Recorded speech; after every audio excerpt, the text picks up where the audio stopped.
What's up, YouTube? Hope everyone's having a good day. I'm here today with a buddy of mine who I haven't caught up with in a while, actually. And he put up a video the other day about kettlebell training because I consider him a kettlebell specialist. And it just reminded me that we need to get on the horn here and start talking about some stuff. So Rick, to me, is a great guy and a kettlebell specialist. Again, we worked together at a big box gym years ago. That's how we met. I might take a little bit of credit for introducing Rick 100%. to kettlebells. Nice. So I get that. That's awesome. 100%. And then he took it and he ran with it. And Rick will talk about himself some more, but I believe he does yoga with athletes and so a lot of awesome things about training. So I'm really happy to have him on, and I think you're going to be a great ad. So what's going on, Rick? How are you? Thanks, man. Thanks, Matt, for having me, giving me this opportunity to be able to speak to or get this message out, message of better movement to more people. And in the near future, I'm going to be doing more of these videos to be able to share more information with anybody out there who's looking for it, because I feel like that's something that's lacking right now. It's just not enough good information. One of the videos that I have that I want to work on in the future is a little bit of like a history of how I came about to start using the kettlebells, and well, let's talk about some of that stuff. Yeah. Well, the first thing I was going to say was, yeah, Matt was the first guy who put a kettlebell in my hand, and then and really it was about that first workout that we did, and I just felt amazing after that workout. So that I would love for everybody to experience that and have that feeling of a completely active body. You know that you worked every fiber of your body, and just to see the results that you get from it, from long-term use. I've been using them for over 10 years now, and I'm going to keep using them. So let's get some. So great. We had that workout a long time ago. You took it and ran, and just some background for everybody for just some context. You're training. You currently have a business where you actually train other trainers, I believe, right? In Yes. Kettlebell certification. So let's talk about that. Like, what's your specific style that you adhere to? Who do you, where'd you get your certification, and what do you think about the stronger certs, and what do you do with it? Who are you training? Where are you training? Let's talk about that first. Uh-oh. Got a little bit of a freeze situation.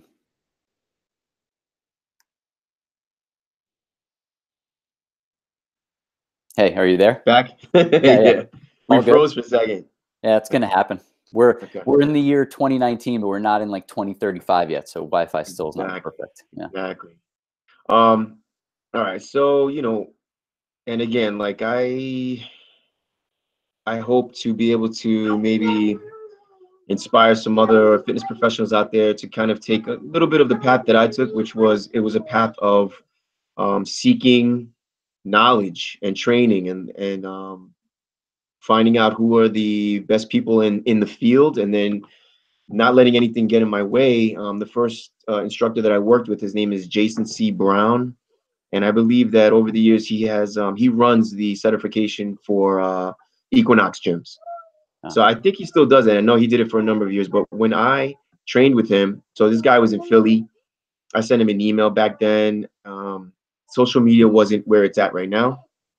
So I just found him, and might have been like MySpace. Anyway, I email him, and he's like, I don't certify people, which I thought was great for him to just kind of just be candid about that. And, just be like, I don't certify people, but you can train, this is my rate.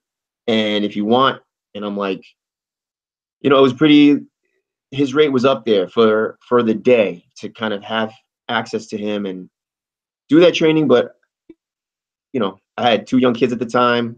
I was just starting over as a personal trainer, coming from a corporate setting. And so I was starting, but I didn't let that get to me. I was just like, all right, whatever I got to do, drive out to Philly and just do it. So I trained with him, and I learned a lot from him.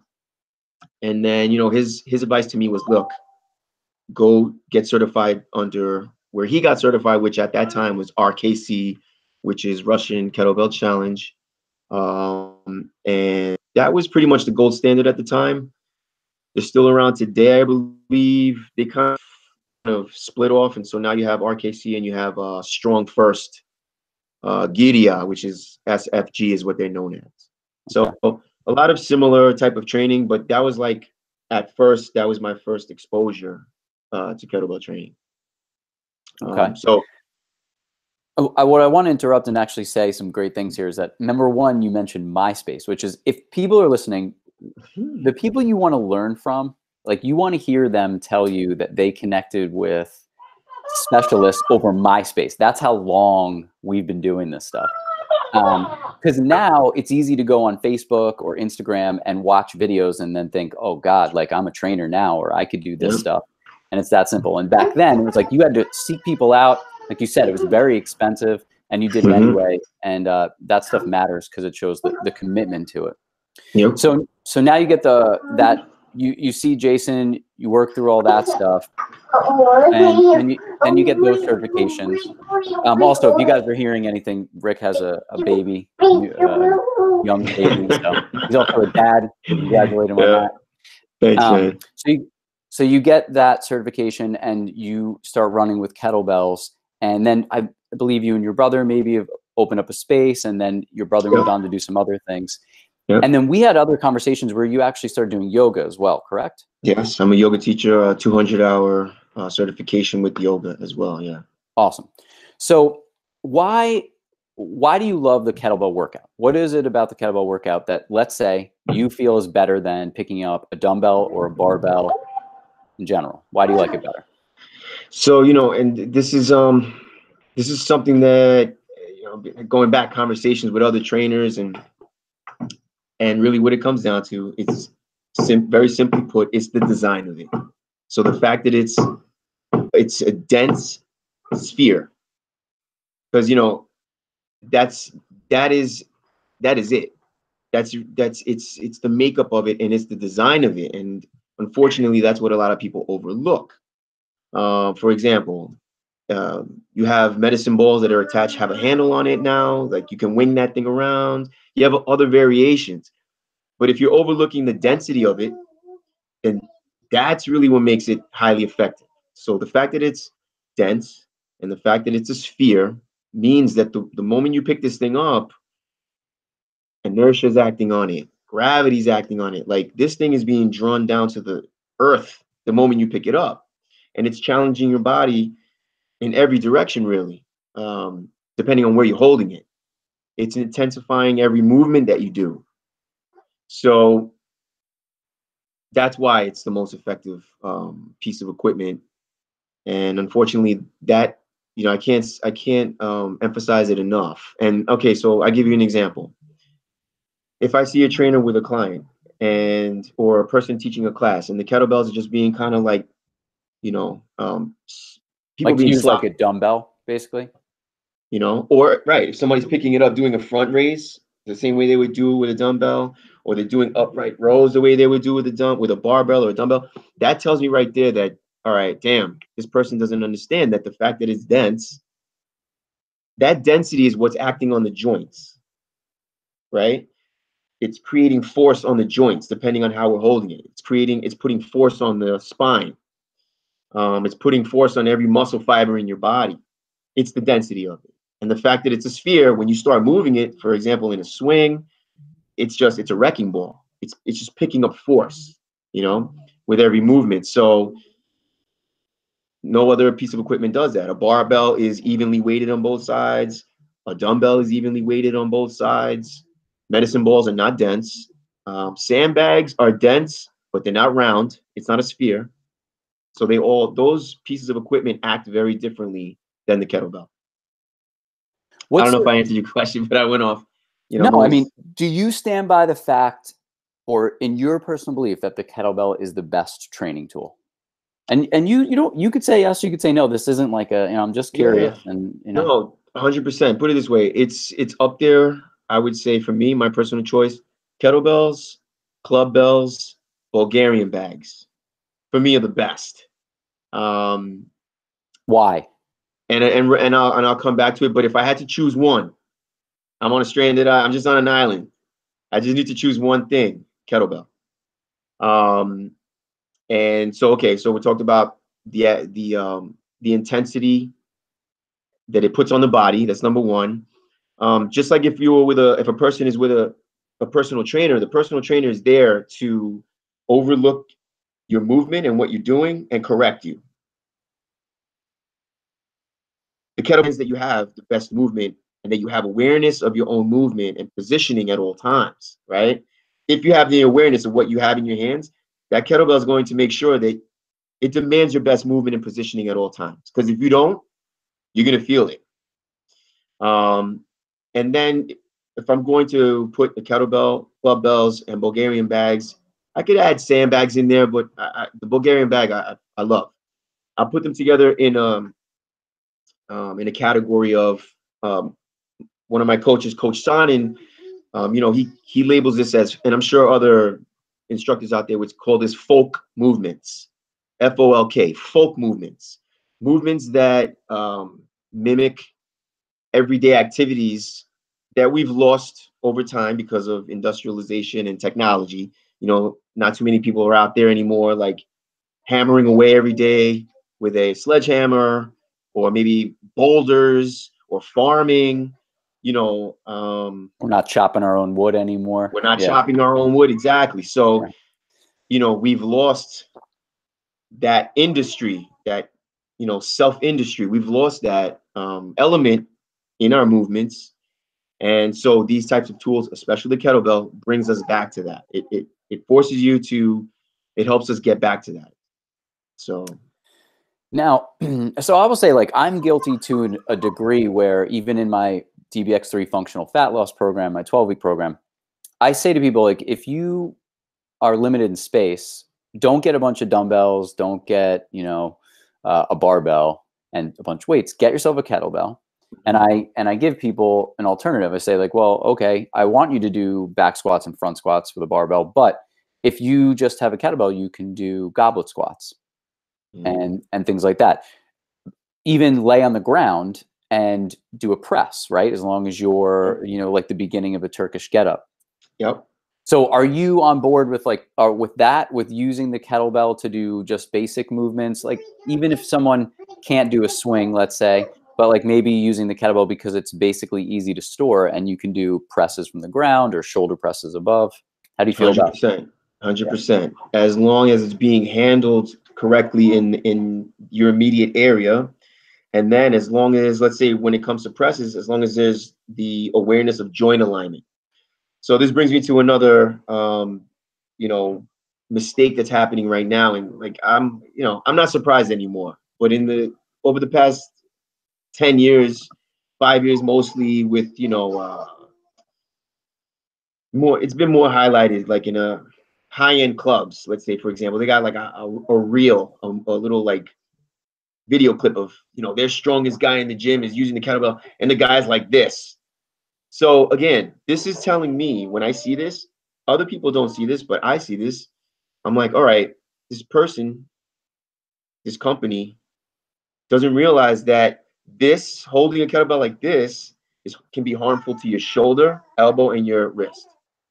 Instead, there's a correct way to hold it. It's called a rack position.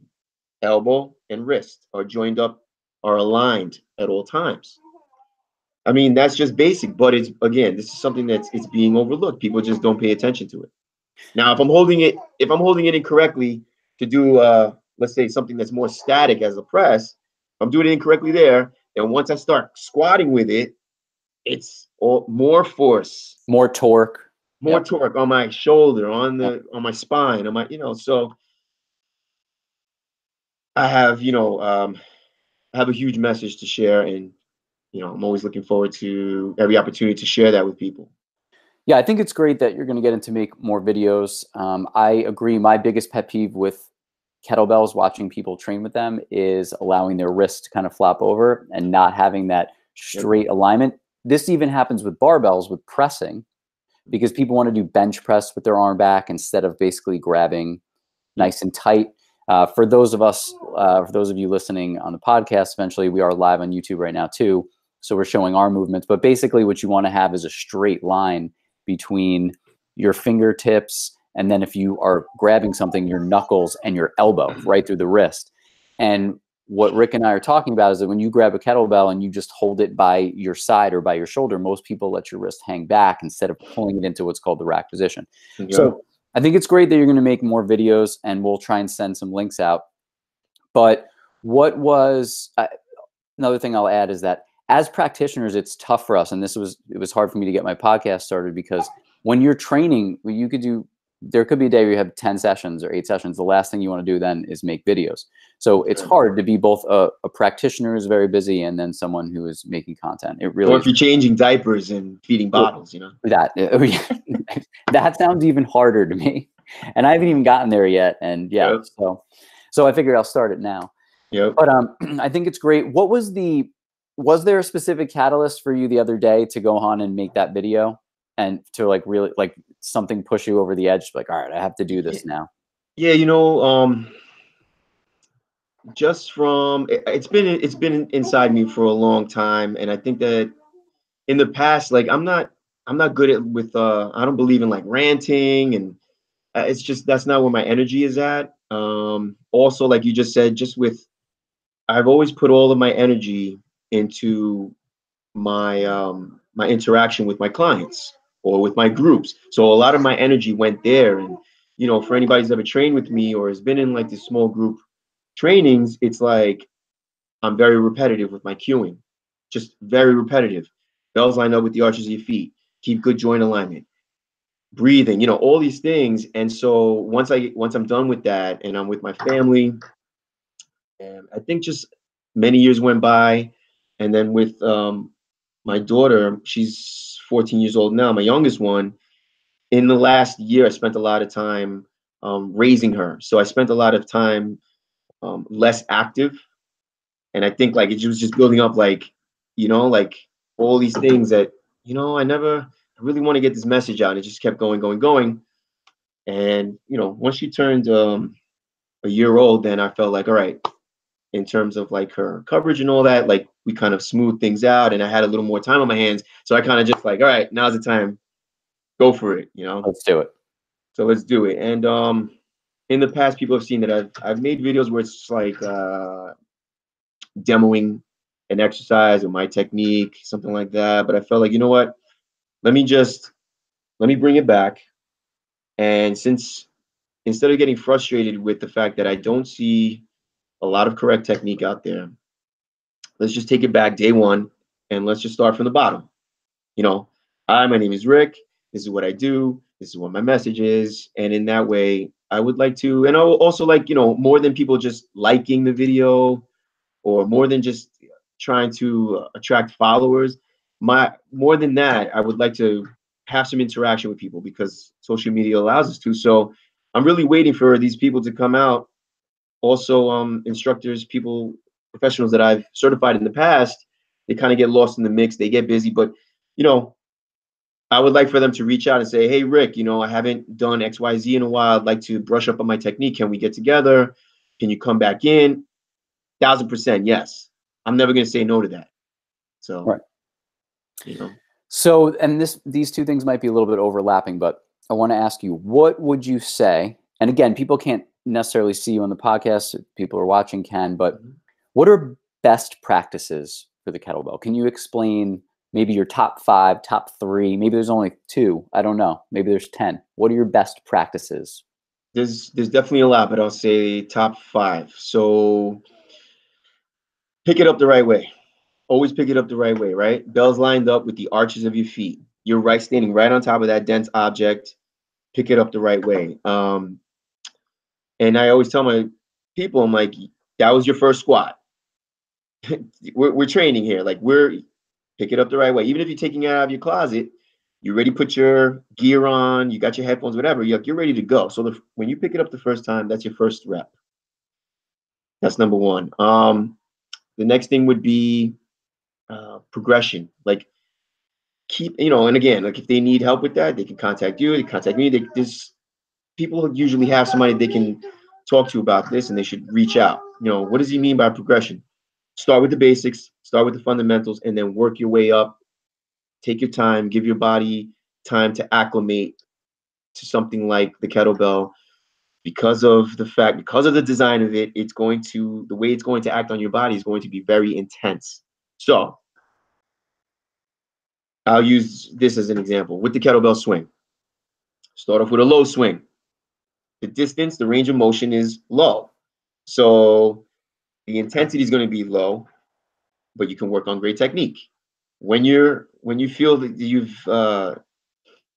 you have sound or good technique with that, start to move up to a mid-level technique. That's like a chest level technique. Now you're swinging it up a little higher. Now your technique has to be very, very good, because on the way down, you don't want to have to try to slow this thing down.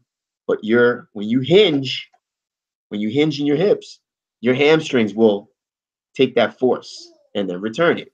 And then last but not least, if you want to do a high swing, go for it. But as long as you started with low swings, mid-level swings, so always use a progression: low, middle, high. That's my style of teaching. That's what I tell people.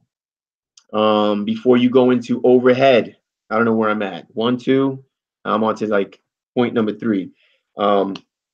Before you go into any type of overhead, the overhead positions or exercises, those are going to be the most demanding on the body. So give yourself time before you do that. Work on a good rack position on a mid level, and then start to explore like what you can do overhead. So that's that. Number 4, I would say that 2 of my main focuses in terms of like the anatomy are, for the lower body, is going to always be glutes. Squeezing your glutes tight, driving with your glutes. I understand, yes, of course, we all know that all the muscles are working in concert, but for me, my focus is I'm going to pay a lot of attention to the glutes. Okay. And for the upper body, I'm going to pay a lot of attention to the lats. For me, that's where a lot of the what's Structure. the structure, the transition. That's where a lot of the transitioning is happening. So for example, if I want to do a Turkish get up, I have to have a great it's called a shoulder pack. I have my elbow lock, I have my joint alignment, I have a great a lot of activity in my lat. So that way now, when I want to transition into a lateral movement, or if I want to do lunges from here, if I want to do squats from here, anything I want to do, I've already taken care of this element of having my lats very active. Even when it comes to like push-ups, lats active, that way I can do more than just push-ups. So, and number 5 would be, it's all connected, but before you do anything, any type of complex, Snatch or something. before you do a snatch, before you do the Turkish get up, if you're looking at a lot of people put out these videos where it's like, swing, clean it, overhead, yeah, to the side, windmill, and like they're just doing it very quickly. Take time, readjust your position, then move into the next position. That's safety.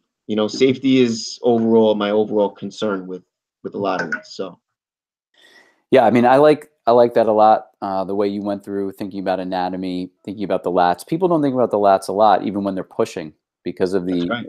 The way that it's connected anteriorly to your shoulder. The insertion there, and it's a huge part of your core. I consider lats to be. Yes. Shoulder packing is important for people who aren't watching. Basically, if you were standing straight and you just lift your arm up in front of you without reaching too far forward and keeping your core, your shoulder's in one position. But then if you keep your core right where you are and you were to reach out as far as you can, you're extending your shoulder. You're pulling sort of out of the joint even a little bit further. And when you're swinging the kettlebell, because there's that added weight and all that inertia, it tends to pull you, and you need to be able to control that. And it's a very subtle thing. People don't work on that subtle control, even when it comes to pull-ups. When I coach pull-ups or pull-downs, my first thing is shoulder blades come down first, right? Let's start the movement there. And another thing people don't take into account, what you're talking about is basically physics with the kettlebell, is that inertia that builds up. And when you're swinging it, you have to decelerate. And with a lot of toys in the gym, you don't decelerate things. Right. You don't, or at least you don't do it from moving very quickly. So if you're benching, yes, you decelerate the weight coming down, but it wasn't that you kind of exploded the weight up with your legs and then caught it coming down. You are basically moving in a controlled manner, and your central nervous system is tuned to that movement, and it's slow and controlled. When you get a kettlebell in your hands and you start throwing it with your hips, when it comes back toward you, that's a whole different feeling and a whole different load that happens on the lower body, the hamstrings and the glutes, like you were saying. 100%. And people don't explain that, right? They just say, hey, let's get your heart rate up and let's go ahead and start swinging the kettlebell. Right. So where does yoga come in on all of this? I mean, you were definitely like gung-ho kettlebell stuff, and then we talked a couple months back and you were doing yoga with some athletes.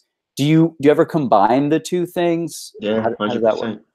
100%. Well, the one thing I'll say about that is, for me, yoga is pretty much everything to me. Like, it's something that I'm always going to practice for the rest of my life, And I feel that it's also it should be something very personal to people.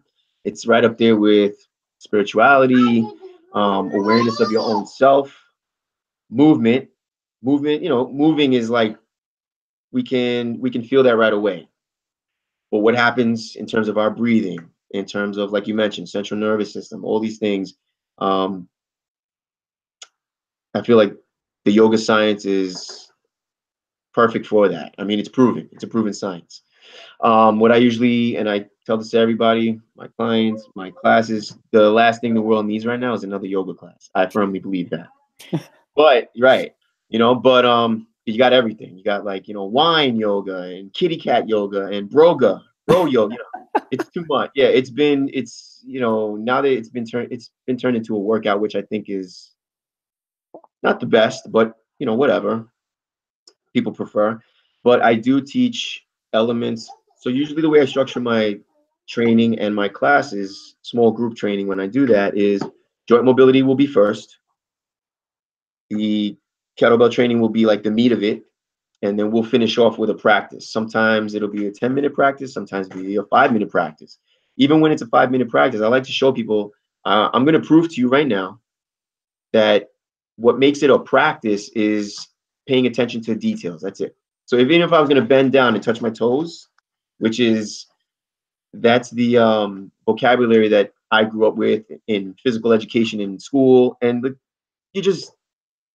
you're not really aware. You're just kind of like, let me see how far I can go, and this is going to make me more flexible. In a practice, there's a lot of little details that you're paying attention to. So that's what I love about the yoga practice. And I'll teach people these elements just to prove to them, like, all right, I understand you don't have the time, you have kids, you have a job, you're running around, whatever it is. Even if you just did a 5-minute practice, that's going to be beneficial to you in the long term.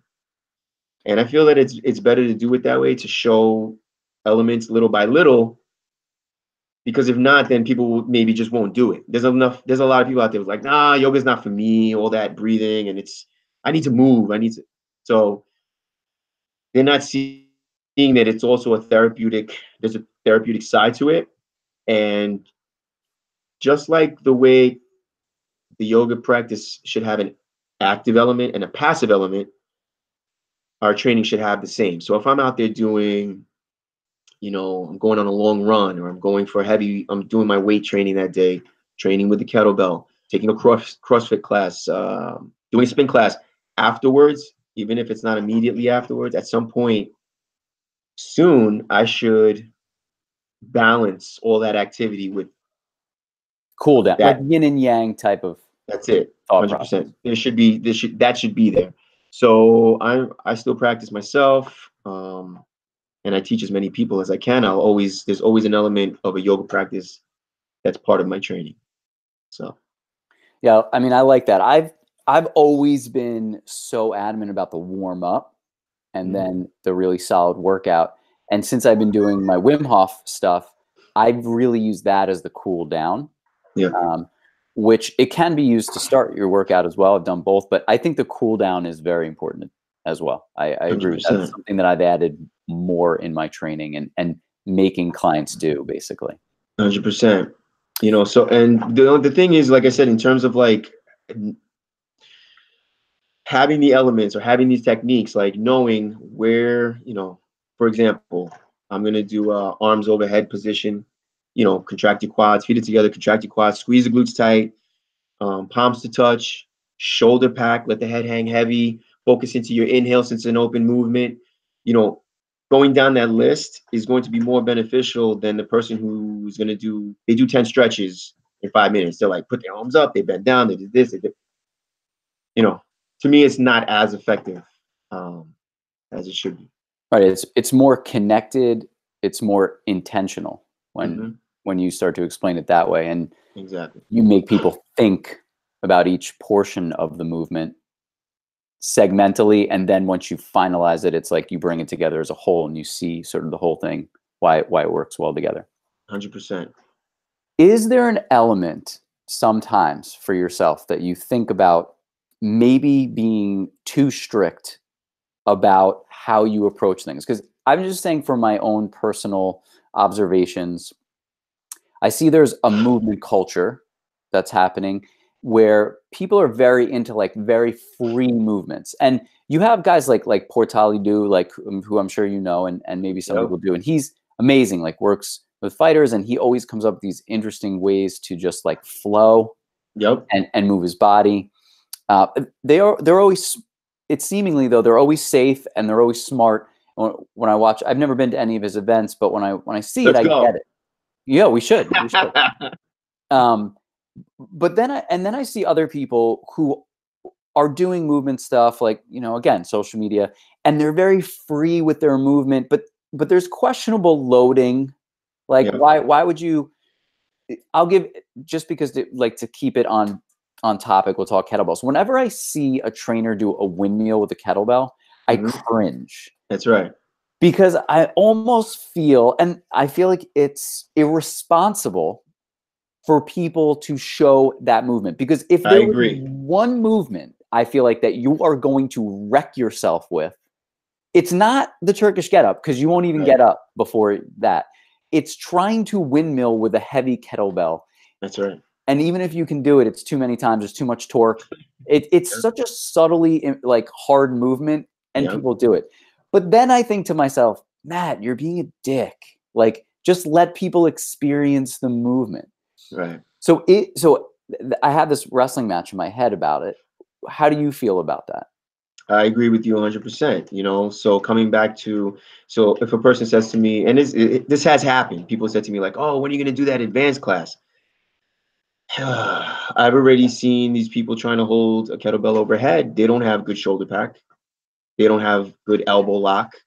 They don't have correct hand positioning. So I don't want them to do that move.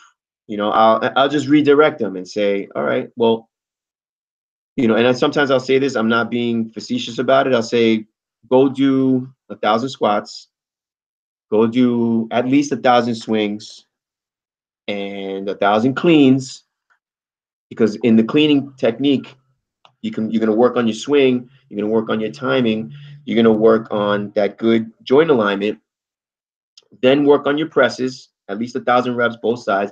Once you've done all that, then let's revisit and let's see what it looks like, you know? So yeah, I agree with you 1,000%. Now, one thing that and is this okay for me to kind of go back a little bit? Go for it, man. All right. I wanted to just mention this in terms of, in the beginning, we mentioned like what my style is. So I mentioned I certified with RKC and that style. So just for the listeners out there, I don't know, it's might have been said in the past, I'm not sure, but I'll say it. For the most part, there's two styles of kettlebell training. There's I'll call it a kettlebell fitness, where you're using these black kettlebells that are different sizes, different dimensions. And then you have kettlebell sport, which the kettlebells are all the same dimensions. They're the same sizes, but they're different densities. So, and that there's a reason for that. Just the same way a basketball is going to be the same dimension in high school, college, and the pros, because is that correct? At least college to pros, right? Am I correct with this? I believe there might be a slight different size in basketball, like there is in footballs. Football. But I think, Where I the get point is the yeah. tool that's being used, you're growing with that tool, right? So in kettlebell, specifically to kettlebell sport, if you're beginning 8 kilogram kettlebell, okay, years later or months later, whatever it may be, the progression is you're getting stronger, your technique is better, and you have 70 kilogram. You started off back in the day holding that 8 kilogram. You understand the dimensions, you know how to hold it, your technique is great. So that's the reason for that. But anyway, you have kettlebell fitness and you have kettlebell sport.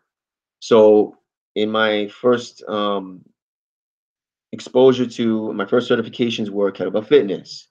Then very soon afterwards, a buddy of mine who I trained with, he said, "Hey Rick, there's this coach coming to Point Lookout, and he's doing a certification over there for kettlebell sport." I'm like, what is kettlebell sport? He's like, you got to go, you got to check it out. Okay, so I went there and we did the certification, couple of days certification with Coach Valery Fedorenko. He's a Russian coach. He came over from Russia. He established himself in the States, and this is like huge. There's a huge, if anybody, and there's a lot of people out there at this point who know about it and they do it. So I certified with that, and I competed as an athlete, and I coached other athletes, and we did competitions on a small scale. Now it's grown into a very large scale. People all over the world are doing this. So the point that I'm trying to make is I took elements from kettlebell fitness. I took the best elements of kettlebell sport, because with the kettlebell sport, it's more about efficiency, hundreds of reps, 10-minute sets at a time. And I felt that, taking elements from both of those worlds and providing my clients with that was more effective. It was safer for them than just saying, all right, I trained with these kettlebells, it's hard style. Listen, Miss Smith, I know that you're 53 years old and you're trying to get back in shape, but this is the way you got to do it, because this is the way my coach taught me how to do it. You could do it. You could do a 40-pound kettlebell. You could do it. Trust me. Just trust me. I'm certified.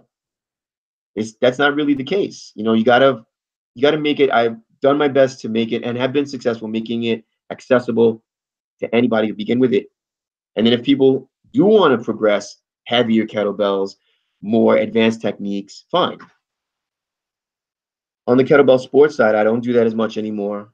But again, like I said, even just the grip, it's a pinch grip. It's a certain type of grip that's very efficient, and you can handle a kettlebell for a long time, many reps. So I love that part of that. And kettlebell sport, it's another animal, and it's beautiful to watch. It's amazing to compete in it. You learn a lot about your own body. Same thing there, though. Trainers, coaches who do that at times will say, hi Rick, okay, hi Miss Smith. Today we're doing kettlebell sport, because I do kettlebell sport. You got to do kettlebell sport, and that's just what I believe in 100%. And they're holding this big kettlebell. It's bigger than the regular ones. The dimensions are awkward, and sometimes people just don't want to do that. They don't want to learn this very intricate techniques. They just want to get a kettlebell in the hand. They want their heart rate to come up. They want to feel the effectiveness. So I've done my best to not to take those blinders off from those two different worlds, put it together, and that's what I do with my people. And I'll make this the final point on this. What I'm saying is, when I first started, and when people first start out, they first get certified, there's this tendency to just kind of regurgitate all of this information that we've learned and just drop it all on people, on our clients, because you're excited, And so I did the same things in the beginning years ago. Like I was showing, we would do the windmill or an overhead press. I did it more to show people the importance of a joint alignment, shoulder pad. What I started to see in a group setting, especially, like, this is not working. Too many people are not doing it correctly. Too many people they haven't built up this shoulder pad. They haven't built up this joint alignment. So I don't do it anymore. Probably for like the past 5-6 years, I haven't done it. I don't do it. I don't show snatches either in a group setting. You know, I don't show high swings and I just don't do it anymore because I'm like I said, I'm taking it all. Let's go back to the beginning because just doing kettlebell squat variations is intense enough, you know. So That's amazing, man. I mean, I'm glad that you said all that stuff because obviously I wanted to talk to you about kettlebells, and we haven't had enough time to just like sit around and do this. But yep. I'm actually very happy and surprised to hear that you're not even teaching snatches and windmills and stuff. And it makes total sense. And this is, I guess, why we're on the same page is just the amount of damage someone who only cares about just getting in better shape could do to their body using a snatch could be completely just pushed to the side. You never have to worry about any of that stuff by literally just doing a swing really well. You can get all the fitness from that. And I'm glad you talked about the sport versus the fitness because I want to just revisit that and just say that just for clarity purposes, I think what Rick's trying to say is that the sizes of the bells of the sport ones, all of the size of the bell is the same size. And the grip is kind of almost more of a square type of handle on the top. But no matter what, if you get a 50-pound or 20-pound or 30-pound, and they're standardized, and usually they're in kilograms, but I'm just saying, it doesn't matter what weight that kettlebell is, the sport bells are all the same size. Whereas the fitness bells, it depends on what weight that you buy. If you buy a 20-pound one, they're smaller. If you buy a 50-pound one, it's bigger in circumference. And those handles are different, which brings me to my question. Mm-hmm. Is there a benefit from one handle to the other?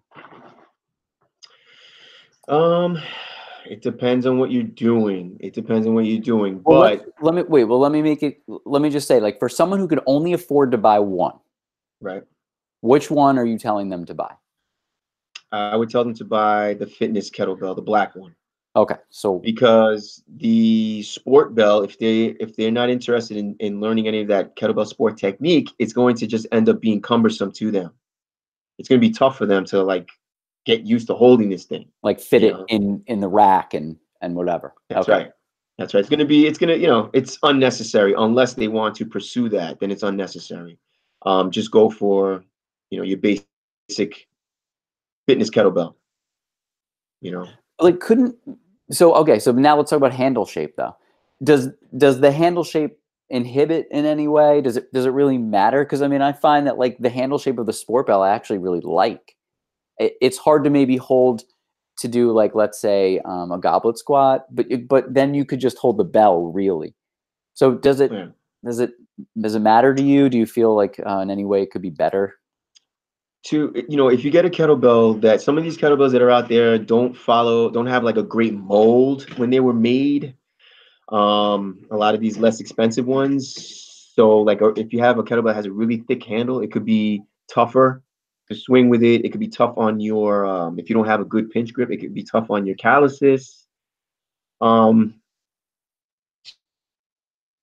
so I would say kettlebells out there, Dragon Door, I love. That's like high end to me, but very expensive, including Dragon with the door. Dragon Door. Okay. Like, I for many years now, since the beginning, they're part of the RKC certification. So I love that kettlebell. I only own one though, because it's so expensive. So when I had to buy in bulk, I would back in the day I ordered from like Form Better or something like that. They make a decent kettlebell. And there's some people local. There's like New York Barbell here in Hicksville. I've gotten some kettlebells from there. That sometimes, They have their own mold. they have New their York own Barbell? mold. I think it's from China. Huh. Might be from China. Might be from. It's not. Sometimes if you're gonna get a thinner handle, and now it might be harder for you to do something like lean on it for a burpee. Let's say it might be tougher because it's so high and thin. So you got to find something like in between. You know, that's what I would say. So Dragon Also Door would be your Rogue. first go-to. Oh, Rogue. You like Rogue ones as Rogue well. Rogue makes and I believe Rogue makes both sports kettlebells and they also make the black fitness bells. I like they have a nice they did their homework and they made like a nice mold. Okay. That's important for people to know because you could walk into Dick's and you could walk into Marshall's and you see kettlebells like, on a shelf and you might be tempted to buy For that. Yeah, go ahead. we froze again. Forgot where I was. Rogue.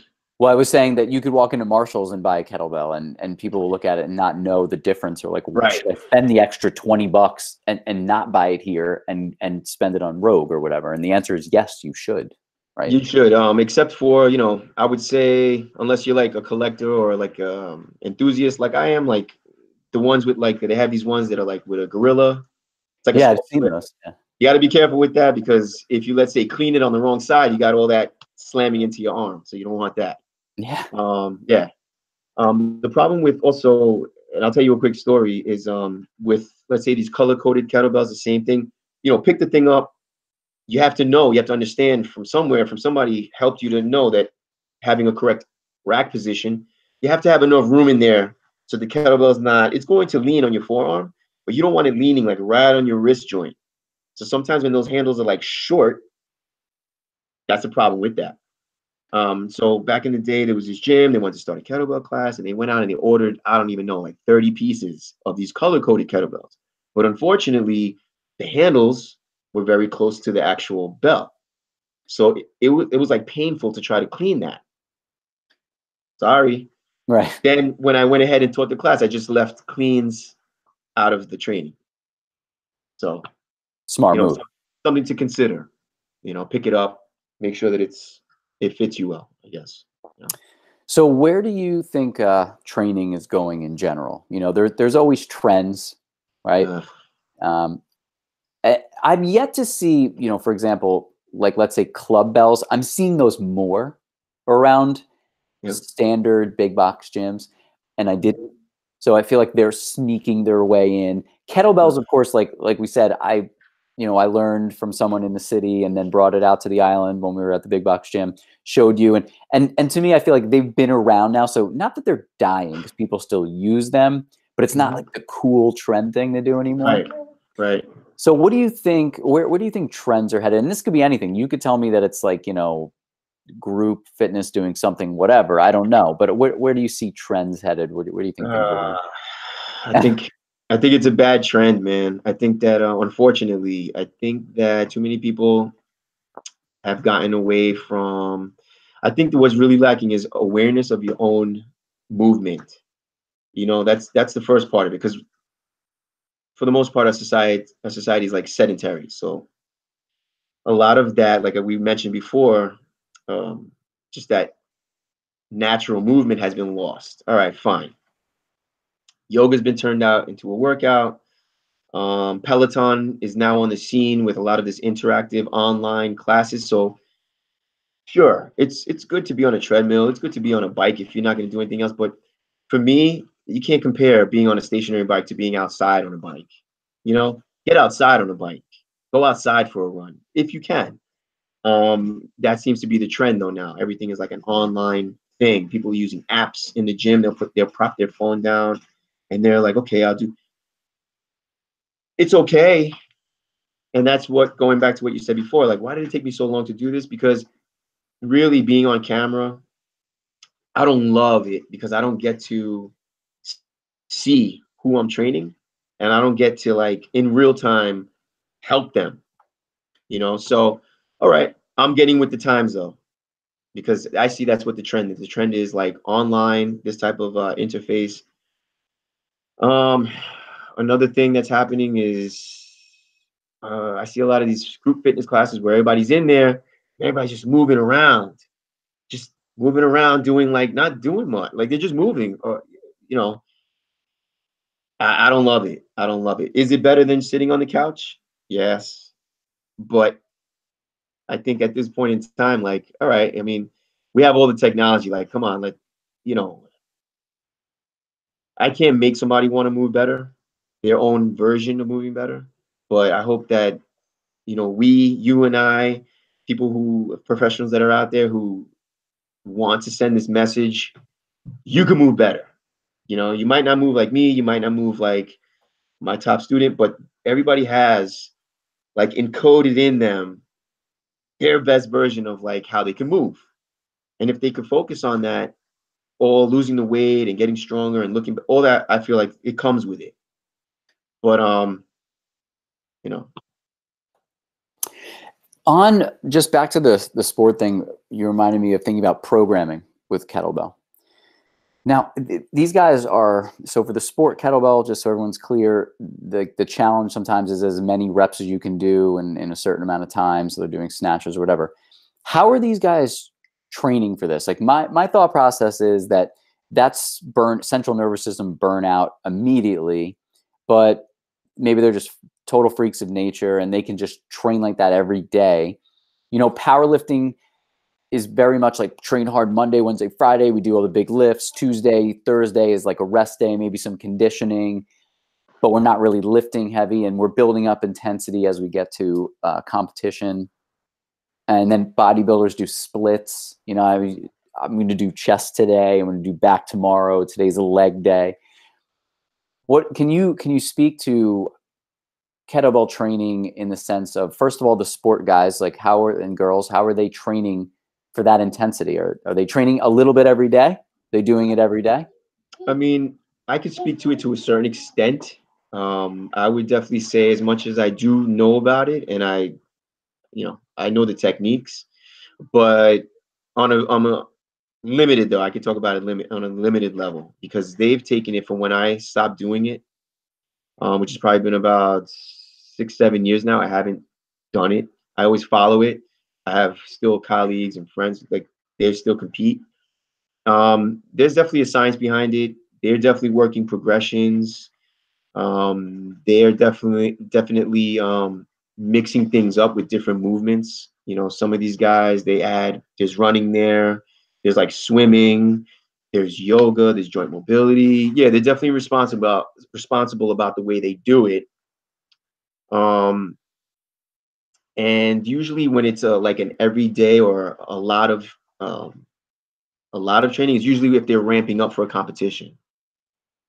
So a lot of people do this. They do love to compete, and so that's why it's important to make sure, like, you have a good coach. Like, that's really what it comes down to. But there's a lot of programming there. They're smart about it. From what I've seen, the people that I know, I would say one coach in particular who I haven't had the opportunity to train with, but if I were to get back into it in my future, I would seek out his instruction and be an athlete under him. I want to say last I heard, again, this was like 3 years ago, and I believe he's still around because of like social media. I still see like him out there. His name is Sergey Rudnev, and I believe he's like located like in a CrossFit gym somewhere in Queens, Astoria maybe. And so from what I hear from people, this guy's a real deal. Like, he takes it very seriously. Like, okay, you want to be part of my team, follow my program, show up, get your workouts in, stuff like that. Okay. But so the competition, usually the way it goes is you're competing against other people. There are weight classes. There are the weights of the bell also. Not weight classes, weights of the bell. But so, for example, I weigh 145 pounds. So it's going to be difficult, not impossible, but difficult for me to compete with the other professionals. A guy who weighs 190 pounds, he's holding 270-kilogram kettlebells in his hands as well. 70 pounds, I'm sorry, 70-pound kettlebells. So he's going to obviously have more reps than me. Right. But there are guys my size who also do it. But again, it's a progression. Sure. It's a progression. I mean, that's natural with any sport or powerlifting, right? Like, I'm going to be limited to a degree by size, so you have a weight class and whatever. But they're just saying you all have to lift this weight, which is really hard, very tough. Another thing I wanted to add, 32 kilograms. Sorry, I just want to correct myself. Sure. 32 kilogram. That's, for the most part, that's the heaviest from what I last remember. That's the heaviest in terms of the weight you're holding. Yeah. So you have a snatch. One of the competitions is a snatch set. You get to switch it one time. You start off with one hand, you switch it off one time, and you finish out with the opposite hand. There's a 10-minute limit to it. And there's a cadence to it, there's a technique to it, there's a breathing to it. So the guys who are best at it, obviously they get high reps, but there's definitely a science behind it.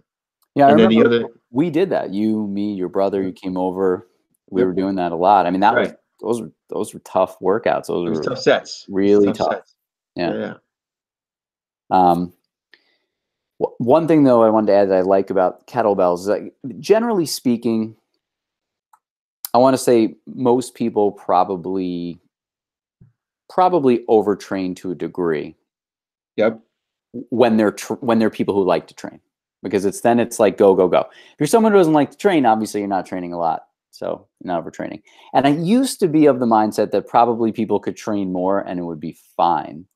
But I actually think that people are operating in probably sub-maximal ways in terms of like their energy levels because they're going to the max too much. So every day, and this is always my argument with CrossFit, is like you're just trying to chase intensity, not good. Right. I think it's cool with kettlebells that, you could have 6 kettlebells ranging in weight, and this makes it very easy on you mentally. And you could train 5 days a week, and one day you are swinging the heaviest, and then one day you're swinging the middle one, and one day you're swinging the lightest one, and it's like a very easy way for you to sort of progress up and down in intensity and 100%. volume. I mean, I feel that way. Do you agree? 100%. Yeah. 100%. If you had one, you had two. Another important thing to consider for anybody out there, you have kettlebells, get proficient with the one kettlebell, and then guess what? You can use two kettlebells. I mean, that throws a whole same thing there. Like, before when I said I don't teach snatches, I don't teach any of that. I don't do it in a group setting because there's differing levels that are happening. But if somebody's my one-on-one client, I do teach them those things. Just to make that clear. But and then let's say in a group setting, really haven't done it yet. I've done it sometimes, like I played with it here and there with certain groups when I've had small groups. Let's say the people in the group were people that have been training with me for many years. Then we kind of played with it. Okay, you know what? Today let's use 2 kettlebells. Okay, but same thing there. I really need to see that the technique is there and that they understand how to move it. But it's a great thing to be able to have that option that you can intensify it exponentially just by picking up that extra bell. Yeah. Again, I agree with you. The whole drawdown for me with classes has always been like there's too much to manage. And being like a technique freak like I am, it's like, oh man, like I can't watch everybody. I can't do advanced movements. Like we have to just keep it right in this box. And I've Yep. always tried to avoid that because unless like people, I mean, you'll still get something out of it, but then we can't progress unless you come to me one-on-one, or it's like 3 people and I can keep an eye. And you watch other classes and it's frustrating because you just see people doing horrible things again, and, That's right. and it gets very frustrating. That's right. But what do you think, just to wrap, we'll start wrapping things up. We've already taken an hour of your time. I think we've gotten a lot talked about, which is great. I could talk about this stuff forever. 100%. I mean, same for sure. But man, that's what makes it crazy. But what do you think about the movement stuff that like Portalo does, and like are you drawn to that? And 100%. Yeah, I love what Ito does. It's great. When I see that, I think to myself, wow, it's inspiring for me to keep learning as a teacher. And then that way, I understand, like, it's the same thing with the kettlebell. Like, I understand, like, okay, if I want somebody to be able to do a snatch, let's say, for example, I know where I have to start them. And as I watch them progress, I know what I have to look out for to successfully guide them to that point. And so I feel like he does the same types of things, with whether it's handstands, wherever, a lot of that free movement. I think a lot of from what I've seen, a lot of his message is you don't need all this structure. I feel like you have to start out with, what do you feel you can do? Do you feel you can do it? Feel that you can do a handstand? Do you feel that you can do this flip? And I feel like he challenges people to, push themselves a little bit. I've seen like different things that he does with people, and he kind of like pushes them that way.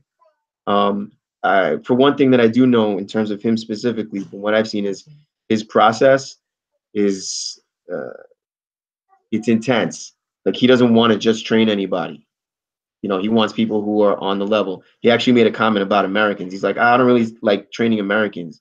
He's like, they're too complicated. That's what he said. And he has like a screening process. If you want to go, there's a screening process. You know, you got to kind of Even like to his do it. group things, like his wow. Yeah.